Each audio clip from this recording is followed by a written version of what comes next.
තෙරුවන් සරණයි දෙවිහිටයි. අද මේ වැඩසටහනේ අනුග්‍රහක ආශිර්වාද ලබා දීලා තියෙන්නේ කුලියාපිටියේ පදිංචි දැනට ඊශ්‍රායලයේ සේවය කරන පී.එස්. රංජනී පොන්සේකා මහත්මිය විසින් මුණුබුරු ඉදූෂ තෙනුල්‍ය පුතාගේ 6 වන ජන්මදින නිමිත්තෙන් ආශිර්වාද පිණිසත් රෝගාතුර සිටින අක්කාගේ පොඩි දුවට ඉක්මන් සුවය ප්‍රාර්ථනා කරන්නටත් දෙමාපියන් ඇතුළු මිය පරලොවගේ ඥාතීන්ට පින් අනුමෝදන් කිරීම පිණිසත් කියලා දන්ලා තියෙනවා. රංජනී පොන්සේකා අපේ දෙව්සෝ දේශයේ ආදරණීය දියණිය. ඇගේ ප්‍රාර්ථනාවන් ඒ ආකාරයට සිද්ධ වේවා. මුණුබුරු තෙනුල්‍ය පුතාටත් සුබ අනාගතයක් සුබ ජීවිතයක් වේවා. පවුලේ සියලු දෙනාම නිදුක් නිරෝගීමත් භාවයටපත් වේවා කියලා අපිත් ආශිර්වාද කරනවා. ලෝකේ වටේම යුදගිනි දැල් ඇවිලෙද්දී අපි අපේ දුරස්ත සුව මෙහෙ එදා මම අනාවැකි කීපයක් ඔබට කිව්වා. මට පොඩි අමතක වීමකුත් වුණා. ඒකත් එක්කට එකතු කරොත් හොඳයි කියලා හිතුණා. ඔබ දකින්න ඇති පහුගිය කාලේ අපේ අනාවැකි කීපු කට්ටියගේ අනාවැකි. මම ඒව විවේචනය කරන්න නෙමෙයි යන්නේ. ඔබේ අවධානය ඒවට යොමු කරන්න යන්නේ. බලන්න කී දෙනෙක් කිව්වද කියලා ආයේ යලි මහා ගම් වතුරක්. ආයේ විනාශයක්. ආයේ අර දිත්වා වගේ සුලි කුණාටුව නායයන් කතන්දර ගොඩක් කිව්වා නේද? එක්කෙනෙක් කිව්වම හැමෝමත් බලාගෙන කියනවා වගේත් මම දැක්කා. හැබැයි මං කියන සම්පූර්ණයෙන් ඊට විරුද්ධ ඒවා එකක්වත් එන්නේ නැහැ. බලමු කාගේ අනාවැකිද හරියන්නේ කියලා. මං ඒ වෙනුවට ඔබට කියනවා මේ මාසේ ඉඳලම ජූනි වෙනකන් ඉඩෝර කාලයක් එනවා දැඩි නියඟයකුත් එනවා. ඒක මේ පායන හන්ද බල්ලා කියන එකක් නෙමෙයි මගේ හිතවත් අය දන්නවා. මං අර ගම් උතුර කාලෙමයි කිව්වේ. ඊළඟට එන්නේ නියඟේ ඉඩෝරේ කියලා. වගා පාළු වෙනවා. විදුලිය කප්පාදු වීම වෙනවා. ජන ජීවිතේට සෑහෙන පාරවල් ටිකක් මේ අවුරුද්ද දෙනවා කියලා මං කලින් කිව්වා නේද? ආන් ඒ ටික ස්වභාවික විපත් විදිහටත් ක්‍රියාත්මක වෙනවා. වගා පාළු වීම වෙනවා. ඒ නියඟේ හේතුවෙන්. ආහාර මිල ඉහළ යනවා. ඉන්ධන මිල ඉහළ යනවා. ඒක නෙති ඕන කෙනෙකුට කිය යුද්ධ නිසා කියලා. ඉහළ යනවා. ඒ වගේ දැඩි පීඩා මත මේ වසර ගෙවෙනවා. ඒ අතරේදී කලකෝලාර මිනිමෙරුම් වගේ දේවලුත් සෑහෙන් හිසෝසවනවා. පලි ගැනීම වගේ දේවල් ක්‍රියාත්මක වෙනවා. එකම දේ හොඳයි කියන්න බැරි වසරක් බවට ජනතාවට මේ වසරපත් වෙනවා. ඒ අතරේ පොඩි පොඩි සහන සීලී දේවලුත් සිද්ධ වෙනවා. පොඩි පොඩි දේවල්. ඒක නිසා මේ වසර මම ඔබට කියන්නේ මගේ දේශනාව තුළ ඊටාම කල්පනාවෙන් ගත කළ යුතු වසරක් කියලායි. ඒ වගේම ප්‍රඥාවට පත් විය යුතු වසරක්. ඒ අතරෙම ඔබ ඔබේ සීලය රැකගත යුතු වසරක්. ප්‍රේමය හැමතැනම ප්‍රචල විය යුතු වසරක්. හොඳට මතක තියාගෙන මගේ ආදරණීය වැසියෝ මාත් එක්ක කතා බහ කරන මාව දන්න මම ෆලෝ කරන අයට මම කියන්නේ අපිට කරන්න තියෙන එකම දේ මේ ව්‍යසනයෙන් දේශේවත් භූමියවත් එකපාර ගලව ගන්න අපහසුයි තම තමන් ගැලවෙන්න. එතකොට දේශීය සුරැකී. තම තමන් වෙනස් වෙන්න. අදිෂ්ඨාන කරගන්න අද ඉඳලම ඔබේ ජීවිත වෙනස් කරගත්තොත් ගැලවෙනවා. නැත්තම් වැඩේ අවුල් වෙනවා. රැකී ආරක්ෂාවල පවා යම් යම් ගැටලු මතුවෙනවා. අතමිට හිග වෙනවා මිනිස්සු අතරේ. ඒ අතරේ පිරිසක් හොඳටත් ඉන්නවා. ඔබටත් අවශ්‍ය නම් හොඳට ඉන්න පිරිස බවට පත් වෙන්න ඔබට තියෙන එකම එක ක්‍රමයයි. ඒ තමයි විශ්ව විඥානයේ සමග එකතු වීම. විශ්වමේ දිව්‍යත්වයේ සමග එකතු වෙන අය ගලවනු ලබන්න ඕය. කොහොමද එකතු වෙන්නේ? ප්‍රේමණීය හදවතක් ඇතිවීමෙන්, සාමයේ පතර කිරීමෙන්, ප්‍රීතිමත් බව හැකිතාක් දුරට අන් අයට ලබා දීමෙන්. එතකොට මේ විශ්වයත් සමස්තයත් අපේ භූමියත් ප්‍රීතිමත් භාවයකට ප්‍රේමණීය භාවයකට පත් කරොත් ඔබ සාමකාමී භාවයට පත් කරොත් එතකොට අපේ දිවයින ප්‍රීතියට සාමයට සහ ප්‍රේමයට අදාළ තැනක් බවට පත් වෙනවා. එතකොට ව්‍යසන වලට එතන ලොකු ජනමාර කරන්න බැරි වෙනවා. එතකොට අපේ ක්‍රමවේදය අනුව ඉන්නේ අපි කියමු සීමිත පිරිසක් කියලා. ඒ සීමිත පිරිසට හරියාකාරව මේ මෙත්සිත පතුරවන්න පුළුවන් වුණොත් අපේ දේශයේම තියෙන ভাইබ්‍රේෂන් එක වෙනස් කරන්න පුළුවන්. ඒ ප්‍රබල සිත ඔබටත් ඇති. මම මේ කතා කරන්නේ ඔබටයි. ඒ ප්‍රබල අවංක ප්‍රේමණීය චිත්ත ස්වභාවයේ තියෙන ඔබටයි මම මේ ආමන්ත්‍රණය කරන්නේ. සියල්ලන් වෙනුවෙන් අපි ක්‍රියාත්මක වෙමු. අපි අපේ හදවත් ප්‍රේමයෙන්, සාමයෙන්, ප්‍රීතියෙන් පුරවගමු. අන්‍යයන්ටත් ඒ ප්‍රවිෂ්ඨ කරමු. එතකොට අපේ බලයෙන් අපේ මේ දේශයේ අපි ජීවත් වෙන භූමියේ තියෙන ව්‍යසන මැඩපවත්ව ගන්න පුළුවන්. සුළු පිරිසකට ලොකු බලයක් ඇති කරන්න පුළුවන්. අන්න ඒ බලවන්ත සුළු පිරිසයි මම මේ කතා කරන්නේ. නියඟේ නවත්තන්න බෑ. ඒක එනවා. ජූනි වාගේ වෙනකම්ම එනවා. අප්‍රේල් මාසේ කොහොමද තියෙන පැවිල්ල ගන්නේ මං කියන්නේ මැයි ජූනි වෙනකොට. පොඩි පොද වැස්සක් වගේ යයි ඒ අතරේ එච්චරයි වෙන්නේ. ජූනි මාස වෙනකම්ම මේ ඉඩෝර කාලයේ පැවැත්වෙනවා. සමහරට ගියාටත් යන්න පුළුවන් ඊට අඩු වෙන්න පුළුවන් අපේ ක්‍රියාව මත. ඒක නිසා මම ඔබට මතක් කරන්නේ ඔබ දෙව්සුව දේශයේ සාඩම්බර වැසියෙක් නම් දෙව්සුව පවුලේ ප්‍රේමණීය ජීවියෙක් නම් හැමෝටම කරුණාව මෛත්‍රිය දක්වන අපි මේ භූමිය වෙනුවෙන් යුද්ධයෙන් අපිට කරදරයක් වෙන්නේ නැහැ. යුද්ධෙන් පස්සේ පොඩි පොඩි බලපෑම් ටිකක් එයි. එච්චරයි. ඒක රජයේ ලස්සනට කළමනාකාරීත්වය කරගනි. නමුත් අපිට තියෙන දේ තමයි ආධ්‍යාත්මික පැත්ත. අපි පාලකයෝ ඇතුළු සියලු දෙනාටම අපේ ආශිර්වාදය පළ කරන්න ඕනේ ශක්තිමත් වෙන්න මේ වෙලාවේ. ප්‍රඥාවටපත් වෙන්න. අපි ආශිර්වාදය ලබා දීලා අපේ කම්පන සංඛ්‍යාතේ උසස් මට්ටමට අරන් එයින් අපි මේ පොළොව තලයේ ඒ ෆ්‍රීකවන්සි එක පාලනය කරමු. හරියට පිරිසක් හිටියා නම් උසස් කම්පන සංඛ්‍යාතයේ සහිත සීමිත පිරිසක් හිටියා නම් ඔය යුද්ධ නවත්තන්න පුළුවන්. බලපෑම් කරන්න පුළුවන්. මම කියවනේ මගේ දේශනය තුල කියන තුන්වෙනි ලෝකෙ එන්නේ නැහැ. කො බැලන්ස් වෙනවා කියලා මම කියලා තියෙන්නේ. එදාට මම ඒක එළියට දාන්න මෙන්න බලන්න මම කිව්ව දේ කියලා. ඒ අනුවයි මේ දැනුත් අපට කියන්නේ ඉදිරියේ තියෙන මෙන්න මේ தත්ත්වය විශේෂයෙන් ආහාරිකයක් එනවා. එතකොට විදේශ ආහාර මිලට ගන්නකොට මුදල් නැති වෙන්නත් ඉඩ තියෙනවා. දැනුත් චීස් එකක් එහෙම ගන්න අමාරුයි නේද? අන්න ඒ වගේ තත්ත්වයක් එනවා. ඉන්ධන ප්‍රශ්නකුත් එනවා. ඒ ටික එනවා. ආයෙ කියන්න අවශ්‍ය නැහැ. අපි වෙනස් වෙන විදිහ විතරක් අපි කතා කරමු. මෙත්තා, කරුණා, මුදිතා, උපේක්ඛා. ඒක තමයි ඔබේ ආදර්ශ වාක්‍යයේ විය යුත්තේ. ඔබේ හදවත තුල ප්‍රේමයත්, සාමයත්, ප්‍රීතියත් රඳව ගන්න. ඔබට අහන්න පුළුවන් එතකොට කොහොමද ඔය වගේ විශේෂණයක් ඉදිරියේ තියාගෙන ප්‍රීතියෙන් ඉන්නේ කියලා. ඒක තමයි ආධ්‍යාත්මික ජීවිතය කියන්නේ. ලෝකේ පුරාම නොඑක් විශේෂණ වෙද්දී ඍෂිවරු කිසි වෙනසක් නැතුව මුනිවරු අදට සංගවිලා ඉන්න කිසි වෙනසක් නැතුව එයාගේ හදවතේ ප්‍රීතිය පවත්වා ගන්නවා. හදවතේ ප්‍රීතියට ඔබේ පංචේන්ද්‍රියට ගෝචර වෙන මේ භෞතික ලෝකයේ දේවල් අදාළ වෙන්නේ නැහැ. ඒක අභ්‍යන්තරයෙන් උනන ප්‍රීතියක්. ඒ ප්‍රීතිය ඔබට නවත්ත ගන්න යුද්ධේ බාධාවක් වෙන්නෙත් නැහැ. නියගේ ඉඩෝරේ බාධාවක් වෙන්නෙත් නැහැ. ඒක අභ්‍යන්තරයෙන් නිරන්තරයෙන් පැන නගන ප්‍රීතියක්. ඒ ප්‍රීතියේ තියෙන කම්පන සංඛ්‍යාතය කොච්චර උසස්ද කියනවනම් එය අවටට සම්ප්‍රේෂණය වෙනවා. එතකොට මේක ප්‍රීතිමත් සාමකාමී ප්‍රේමණීය භූමියක් බවට පත් වෙනකොට අර විශේෂණ වලට ඉහළට එන්න බෑ.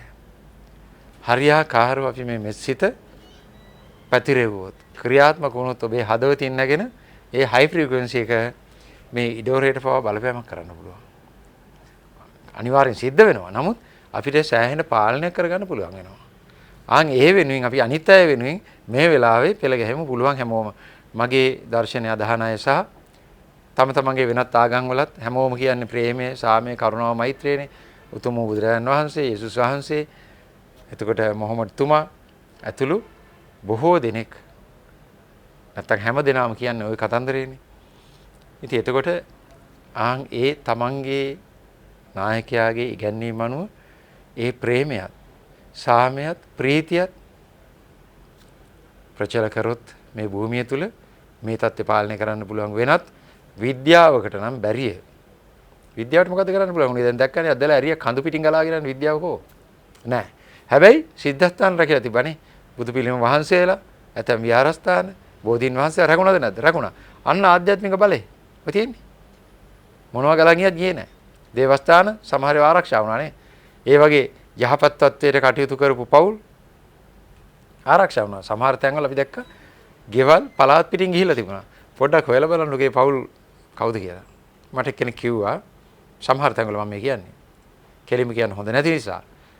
අර බස් ප්‍රපාතයට වැටලා විනාශ වෙනකොට ඒවැයි තියෙන රත්තරන් බඩු, ඒ වටිනා බඩු කොල්ල කාපු කට්ටියගේ ගෙවල් පිටින් ගියායි කියලා. ඒක ඔබ දන්නවද නැද්ද දන්නේ නැහැ. එහෙම ආරංචියක් මට ආවා. එහෙම පිරිසකුත් යන්නේ නැති. අහිංසක පිරිසු ගියා නැත්තේ නෑ. ඒකන්ද මම හැමෝටම මෙල්ල කරන්නේ නෑ නරක මිනිස්සු ගියේ කියන එක. කර්ම වේගන්නු තමයි ඒව සිද්ධ වෙන්නේ. නමුත් මම කියන්නේ විද්‍යාවෙන් නතර කරන්න පුළුවන් වුණාද ඒක වතුර බින්දුවක්. මේ මොහොතින් ලක වතුර බින්දුවක් කරින්නේ නැහැ කියලා කිව්වේ මමයි. ඒකත් විද්‍යාවෙන් නෙමෙයි කිව්වේ ආධ්‍යාත්මික ශක්තිය. ඒක ඔබ දන්නවා. අනේ තියෙන පරණ වීඩියෝ වල බලන්න. කරාද නැද්ද කියලා ඒක දන්නවා බොහෝ දෙනෙක්. ලොකුවට ප්‍රසිද්ධ වෙන්නේ නැහැ ආවුට පුළුවන් ද කීගේ. ඒකයි ඕන කෙනෙකුට ගහන්න පුළුවන්. නමුත් මං කිව්වනම් මෙන්න මේ මොහොතෙන් පස්සේ මේක වෙන්නේ නැහැ කියලා වුණා නම් එතන දෙයක් තියෙනවා දෙපාරක් නේ. වැඩසටහන් දෙකක මම කියලා ඒ දේවතාවෙම දේවල් මම නැවතුවා. මගේ ඔබ දන්නවා ඒක. ඒ වගේම මම දැනුත් කියන්නේ මේක නවත්තන්න මට කවුරුත් කිව්වේ නැහැ. හැබැයි ඒ පරිසරික බලපෑම් කිරීම පැත්තක තියලා මම කියන්නේ අපි බලපෑම් කරමු අපේ හදවතට. අපේ හිතට. මම ඔබට කියන්නේ ඔබත් මං වගේ වෙන්න කියලායි. අපි එක්කෙනෙකුට වඩා අපි හැමෝම එකතු වෙලා මේ තත්ත්වය දිනු කරගත්තොත් අපිට ලොකු දෙයක් මේ පොළොව තලයේ උනින් කරන්න පුළුවන් පුතා. මගේ පණිවිඩය ඒකයි. මම පොර කියන එක නෙමෙයි මගේ පණිවිඩය. උඹලා ඔක්කොමයි මයි අපි ඔක්කොම පොර කියන එකයි මගේ පණිවිඩය. එන්න එකතු වෙලා අපි මේ චිත්ත බලය යොදලා හැමෝටම යහපතක් කරමු. වියුත් ඒකයි. තර්ක කර කර අරු හොරා මූ හොරා ඔක බුරුකාරය. ඉතින් ඕවා කියනකොට මෙතක් වතුරක් ගියා. ඊළඟට ඉඩෝරෙත් මැරෙයි. වතුර බින්දුවක් නැහැ තොල කටලෙවා ගන්න. ආකා බුරුකාරය. ඕ හරා. ඕන ඔය තාත්තේ තමයි වෙන්නේ අන්තිමට. බැන බැන ඉඳලා අන්තිමට ඉඩෝරෙන් මැරිලා යනවා කණ්ඩ බොණ්ඩ නැතුව. ඒක නෙමෙයි වෙන්න ඕනේ. අරයට මෙයාට අද කියන එක නෙමෙයි. මම කියන දේ තුර ඇත්තක් තියෙනවද කියලා ඔබේ හදවතින් අහන්න. අහලා එකතු වෙන්න. එකතු වෙන්න කියන්නේ තැනකට එකතු වෙනව නෙමෙයි පුතා. ඔය ඉන්න තැන ඉඳලා අපේ මේ නෙට්වර්ක් එකට එකතු වෙන්න. අපේ මේ ජාලයට එකතු වෙන්න. ඒ ජාලය තුල අපි කරන්න ලොකු දෙයක් නැහැ. අපි අභ්‍යාස කියලා දීලා තියෙනවා චිත්ත ප්‍රවාහය ප්‍රබල කරගන්න හැටි, විශ්වමය චිත්ත ධාරාව ආශ්වාසය තුලින් කැඳවන හැටි, ඒ දිව්‍යමය ආලෝකයේ සමග සම්බන්ධ වෙන හැටි නිරන්තරයෙන් දැනුත් මම කියනවා ඉදිරියටත් කියනවා. ඒ වැඩසටහනක ඔස්සේ උදේ හවස මිනිත්තු 5ක් ඔබ වෙනුවෙන් යොදාගෙන ඔබේ ශක්තිය වර්ධනය වෙනකොට අවටට ඒක බලපානවා පුතා. ඔබත් මේ කරදරෙන් බේරෙනවා. අවටටත් මේක සම්ප්‍රේෂණය වෙනවා. අපි සියලුම දෙනාම එකතු වෙලා මේ තත්ත්වෙපත් කරොත් සාමය පැතිරෙනවා. අද ලෝක පුරා ලෝක යුද්ධයාවේ අපි දාපු දේවල් නිසායි. එහෙ යුද්ධ කරන්න හැමෝම දායක වෙලා තියෙනවා. ඔබ දායක වෙලා නැද්ද? ඔව් දායක වෙලා තියෙනවා. ඇයි? ලෝක පුරාම තියෙන එකම නෙට්වර්ක් එකක්. විශ්වමය ජාලයක්. ඒක අපි දන්නවනේ. ඉන්ටර්නෙට් කියලා එහෙම තියෙනෙත් එකක්. ඊට වැඩිය පේන්නේ නැති පැත්තෙන් මේ ජාලයක් චිත්තමය වශයෙන් අපි සම්බන්ධයි. ඔබට ක්‍රෝධයක්, වෛරයක්, ඊර්ෂ්‍යාවක් ආවා නම් ඒකෙන් පෝෂණය වෙන්නේ අන්න අර විශ්වමය ජාලයමයි. දුර්වල තැනකදී එළියට එනවා. ඉරාකයේදී වෙන්න පුළුවන්, ඉරානයේදී වෙන්න පුළුවන්, ඇමරිකාවේ, ඊශ්‍රායලයේදී වෙන්න පුළුවන්. ඒතර ඒගොල්ලන් ගාව තියෙන යුදමය මානසිකත්වය නිසා ආයුධ ගොඩ ගන්න යුද්ධ කරන්න. ගොඩ ගහන්න සිතුවිල්ල තියෙන්නේ. මෙහෙමයි වෙඩි තියන්නේ, මෙහෙමයි මේක පුපුරවන්නේ. ඒවා විශ්වයට ගිහිල්ලා රිටර්න් එක ආවා. ආයුධ නිෂ්පාදනය කරන කෙනා ආයුධ ගන්න එක්කෙනා ඒකම මැරෙනවා කියලා කියනවනේ. නිෂ්පාදනය කරන කෙනාටත් ඒකයි වෙන්නේ. ඇයි? නිෂ්පාදනය කරනකොට තියෙන චේතනාව අනේ ඌට කේක් හම්බ වේවා කියලා නෙමෙයි. අනේ ඒ අය යහපත් වේවා, ඒ අයට සුගතියක් වේවා කියලා නෙමෙයිනේ. ඉලක්ක ටාගට් ඔක්කොම හදන්නේ චේතනාව ව්‍යසනයයි. ඒ චේතනාව ඒගොල්ලෝ දුන්නා, ඒගොල්ලෝ කරාවා. එතකොට මෙහි අපේ රටේ කිමු අපි ඔබලා නැත්නම් වෙනත් විදේශයක ඉන්න මගේ වැඩසටහන බලන අය අපි සම්බන්ධ වුණා නේද? මම නෑ. මට පැහැදිලිව කියන්න පුළුවන්. ඇතැම්මිට ඔබත් නැහැ. හැබැයි කොයි වෙලේ හරි ඔබ නිවසේ ඉන්නේ නැද්දි හරි නිවසේ ප්‍රශ්නයකට හරි ක්‍රෝධකාරී වෙලා විශ්වයට දුන්නා නම් ඔබත් අවුල්. කාට හරි ඔබ වෛර කරා නම් නුරුස්සන ගතියෙන් හිටියා නම් නිවස තුල හරි ඉරාන ඉස්රායල් යුද්ධයට ඔබත් අවුල්කාරයෙක්. ඇයි? ඔබ විශ්වමය ජාලයට දුන්නේ ක්‍රෝධයයි වෛරයයි. අපි සම්බන්ධ නැහැ කියලා ඉන්න එපා. ප්‍රඥාවෙන් බලන්න මම කියන එක හරිද නැද්ද කියලා. ඒක එක නෙට්වර්ක් එකක්. මේකට ප්‍රබල සාමකාමී චිත්ත වේග ටිකක් කොහොම එකතු කරොත් මේක සංසිඳනවා. උදේ හවස අපිට පුළුවන් නම් මෛත්‍රී කරන්න මේ ලෝකේ යහපත් තත්ත්වයටපත් වේවා. හැමෝම සාමයටත් ප්‍රීතියටත් ප්‍රේමණීය බවටපත් වේවා කියලා හදවතින් හිතන්න. හිතෙන් සිතුවිලි හිතුවට නම් සත පාක වැඩක් නැහැ. ඔය ඇතම් ස්වාමීන් වහන්සේලාම කියනවා නේද? හිතන්න කියලා. හිතා ඉන්න එක වැඩක් වෙන්නේ නැහැ. ඒකේ බලවන්ත භාවය එන්නේ මෙතෙන්ට ගියන් පස්සේ මෙතනයි විකාශනාගාරය හෘද මනසයි. එතෙන්ට හැඟීමක් විදිහට ඔබ ඒක දාගන්න. ඔබට හැඟීමක් තියෙනවනේ මේ ලෝකෙම ප්‍රීතිමත් භාවයෙන් පිරේවා. සාමකාමී සත්‍යුගේ ලෝකේ බවටපත් වේවා කියලා. ඉන්දියාවේ අපේ අසල්වැසි රටේ මම ඉතාලම හොඳින් දන්නවා එවැනි ටීම් ක්‍රියාත්මක වෙනවා. එක එක රටවල එයාගේ බ්‍රාන්චස් තියෙනවා. රටවල 140 ගානක බ්‍රාන්චස් තියෙන සංවිධානය මම දන්නවා. ඒ අය හැමදාම උදේ හවස යම් වෙලාවක් තුළ මේ මෛත්‍රී කිරණ නිකුත් කරනවා හදවතින්. මෛත්‍රියටපත් වෙලා නිසංසල තැනක කාණ්ඩ වශයෙන් මේ කරලා ඒ නිසත් ලෝක විනාශ වෙන්නේ නැතුව අද කන්ට්‍රෝල් වෙලා තියෙනවා. හිමාලයේ ඉන්න බලගතු ඍෂිවරයන් වහන්සේලා.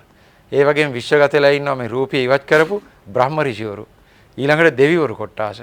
අපි උතුම් මහභද්‍රකාලි මාතාව පොළොතලේ බාලව ඉන්න කෙනා විෂ්ණු දෙවියෝ විශ්වයේම වාරය ඉන්න දිව්‍යත්වය උන්වහන්සේලා දැවැන්ත මේ සාමකාමී චිත්ත ස්වභාවයේ ප්‍රේමණීය ස්වභාවයේ දිව්‍යමය ස්වභාවයේ බලපවත්වනවා. හැබැයි ඒ අය යම් කලකිරීමකටපත් වුණොත් මේ අය බේරලා වැඩක් නැහැ කියලා ඒ අයගේ හස්තය අහකට ගනි. අපේ රට ගැනත් ඒගොල්ලෝ ගාව තියෙන්නේ තාමත් අත තියන් ඉන්නවද අයින් කරලා දානවද ඕන එකක් වෙන්න කියන මතේ මතයි ඉන්නේ. ඒක නිසා මේක සෙල්ලමක් කියලා හිතන්න එපා කියලා මම ආදරෙන් මතක් කරනවා. අපි කීප දෙනෙක් ගැලවෙයි. ඒක ප්‍රශ්නයක් නැහැ.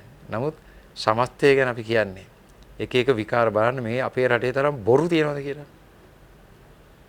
බොරුවයි වංචාවයි ලෝකෙ වැඩිම රට මේ රටයි. කිසිම ප්‍රඥාවක් නැති රටත් මේ රට කියලා ඔබ පිළිගන්නවා ඇති. සීමිත පිරිසක් විතරක් ප්‍රඥාවටපත් වෙනවා. අනිත් අය දැනුම ඔස්සේ පොතෙන් පතෙන් උපාදීන් බුද්ධියටපත් වෙන එක විතරයි හිතන්නේ. බුද්ධියෙන් නම් ගැලවෙන්න බෑ පුතා ප්‍රඥාවෙන් මිසක්. ප්‍රඥා සම්ප්‍රේෂණයට ඉඩ දෙන්න. එතකොට මම මේ කියන දේ ඔබට දැනේ.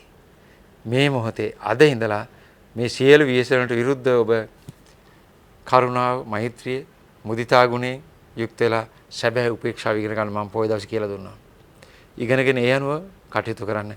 අනේකා තුල තමන්ව දකින්න. එකම විඥානයයි මේ ක්‍රියාත්මක වෙන්නේ අපි හැමෝම තුල. එකම වාතයක් තමයි අපි ආශ්වාස ප්‍රාශ්වාස කරන්නේ. මගේ ආශ්වාසය මම ප්‍රාශ්වාස කරනකොට වෙන කෙනෙක්ගේ ආශ්වාසය බවට පත් වෙනවා. ඒ වගේ අපි හැමෝම මේ එකම වායු ගෝලය තමයි පරිහරණය කරන්නේ. වායු ගෝලය එකයි. අපි හුස්ම ගත්තාම අපේ හුස්ම කියලා කියන්නේ වායු ගෝලයේ තියෙන වාතයයි. ඊළඟට වෙන කෙනෙක්ගේ. ඒ වගේ තමයි මේ ජීව ප්‍රාණ ශක්ති ධාරාව අපි තුල ක්‍රියාත්මක කරනකොට අපේ පණ කියලා කිව්වට මේක පොදු ජීව ප්‍රාණ ශක්ති ධාරාවක්. ඒක අපි නෙට්වර්ක් කියලා ඉන්නේ. සම්බන්ධ වෙලා ඉන්න නිසා අපිට මනසින් බලපෑම් කරන්න පුළුවන් ඒ ඔස්සේ අනිත් අයට. එතකොට ඒ ක්‍රෝධකාරී සිත් වෛර කරන්න අපිට පුළුවන් බහුතරය මේට සාමය එකතු කිරීමෙන්. ඒක හරියට ජලාශයක අපි ඉන්නකොට ජලාශයේ කෙරවල ඉන්නයි මේව දන්නේ නැහැ. හැබැයි අපිට මෙහා පැත්තේ ඉඳලා මේ ජලයට සීනි ටිකක් කලවම් කරොත් එහා පැත්තේ ඉන්න අයටත් ඒ රසය දැනෙනවා. හැමතැනටම මේ රසය දැනෙනවා. ඒ වගේ මේ විශ්වමය ජාලයට අපි සාමයයි ප්‍රේමයයි ප්‍රීතියයි එකතු කරමු හැමදාම උදේ ඉඳලා හවස හැම තප්පරයකම පුළුවන් නම්. අඩුම තරමේ උදේ දවල් රැ විනාඩි 5 ගානේ 15ක්වත් එකතු කරොත් මේ ජාලයත් ඒ සාමයේ නැමැති සීනි වලින් පැණි රසෙන් රසවත් වෙනවා. එතකොට ජීවිතයේ ඒ රසය දැකපු නැති අයටත් ඒක දැනෙනවා. මේ සිත් මුරුදු වෙනවා, මධ්‍යස්ත වෙනවා. අපිට කරන්න පුළුවන් වෙන්නේ මේ දෙයයි. මේක ධර්ම රාජ්‍යයක්. අපේ රට යුද්ධ කරලා දිනන්න වෙන රටවල් එක්ක අපහසු රටක්. අපිට එච්චර ලොකු සම්පතක් නැති කට්ටිය. ආර්ථිකිනුත් අපිට හැප්පෙන්න බැරි කට්ටිය. සීමිත හමුදාවක් ඉන්න පොඩි මිනිස්සු ටිකක් අපි අතරම. අපිට තියෙන බලය මොකක්ද කියලා අපි අඳුරගත යුතුයි. අපිට තියෙනවා සුවිශේෂී බලයක් මේ ලංකාවට. මම ඒකත් අනාවකයක් විදිහට කියනවා.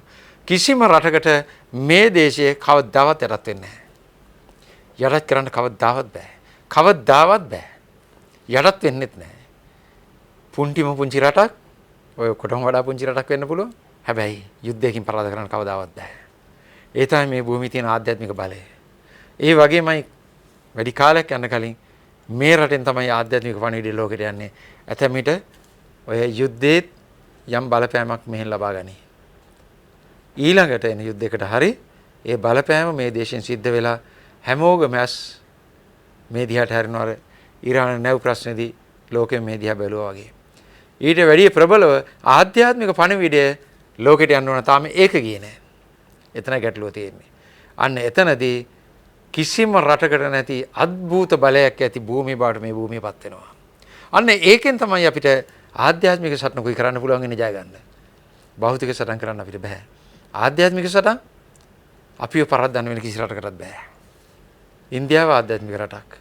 ආධ්‍යාත්මිකව ඉන්න උතුරේ ඉන්න ඍෂිවරු ඒ අයට අපිට ලොකු බලපෑමක් කරන්න පුළුවන්. මම ඒක දන්න හන්දා මගේ ආශ්‍රය තියෙන හන්දා කියන්නේ.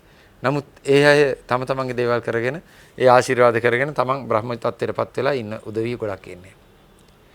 මං හිතන්නේ ඒගොල්ලන්ට එහෙම ධර්මික පණිවිඩයක් යැවීමේ අවශ්‍යතාවයක් ඒව නැහැ. ඒ අය භෞතික දියුණුවකුත් ක්‍රියාත්මක කරගෙන යන රටක්. අපේ රටේ භෞතික දියුණුව කියලා කියන්නේ පරිහානියනේ. අපේ රටේ එක දාගන්න තියෙන්නේ ලෝකෙටම ප්‍රබලත්වය පෙන්වන්න තියන්නේ ආධ්‍යාත්මික පවර් එකෙන් විතරයි, බලය විතරයි. පොඩිට ඉන්න මම දැන් ලෝකෙ පුරාම බොහෝ දිනකට මම ඒක පෙන්ලා ඉවරයිනේ. ආධ්‍යාත්මික ශක්තියක් තියෙනවා, බලයක් තියෙනවා කියලා විතරයි.